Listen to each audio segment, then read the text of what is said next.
Hello aspirants, welcome to Ekamais Academy. Today we will discuss about an important statutory body in the context of wildlife conservation, that is National Board for Wildlife. So why are we discussing? Let us look into the context first.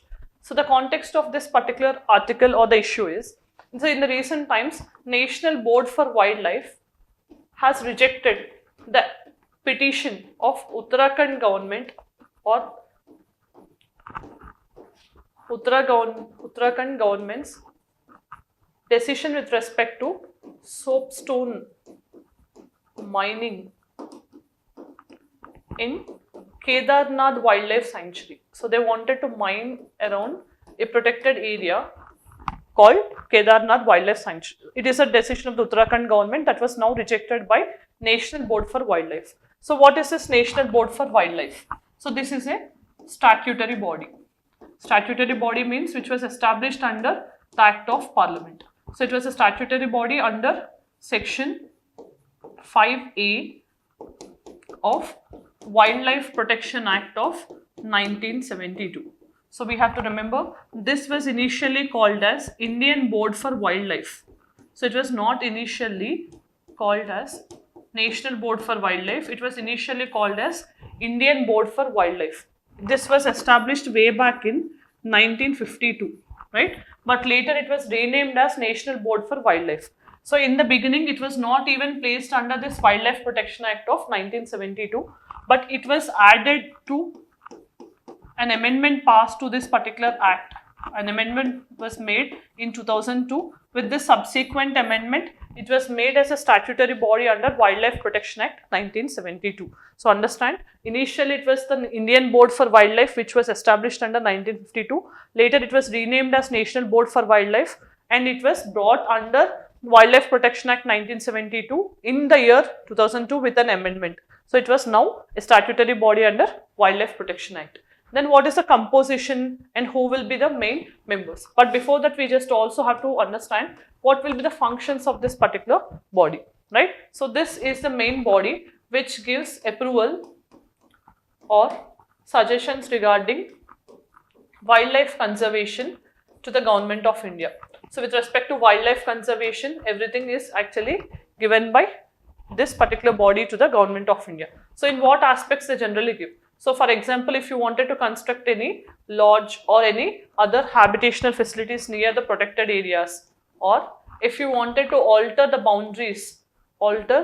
boundaries of protected areas, okay. So that means if you have already established a national park in this particular vicinity and if you wanted to decrease the area to further, right?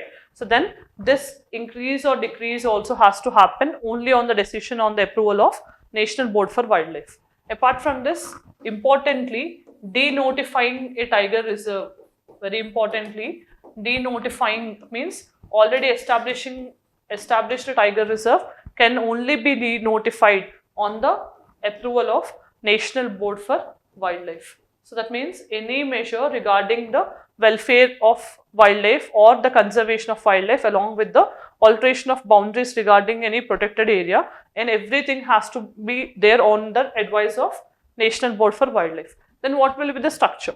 So who will be heading this particular thing? It is the Prime Minister of India, directly headed by the Prime Minister of India, and the Vice Chairman will be the Ministry of Environment, Forests and Climate Change. Apart from this, 10 eminent members also will be there from different departments like non-governmental organizations, secretary level officers will be there, chief of army staff will be there.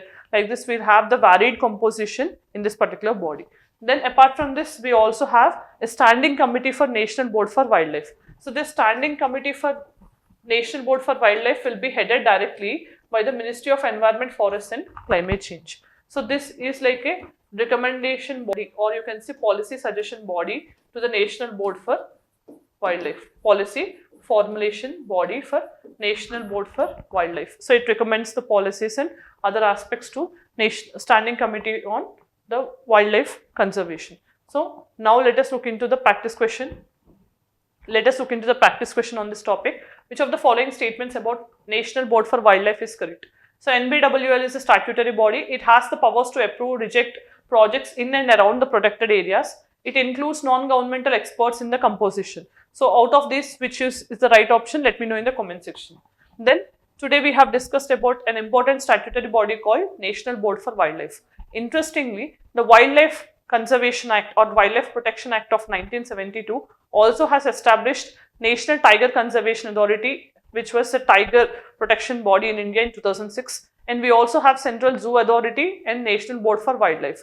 And you have to remember, there is also one body which is called Animal Welfare Board of India, but it was not established under Wildlife Protection Act of 1972, but it was established under Prevention of Cruelty to Animals Act of 1960. So this is the area where you can be trapped in the UPSC or any other examination. So be wise. Thank you for watching. All the very best.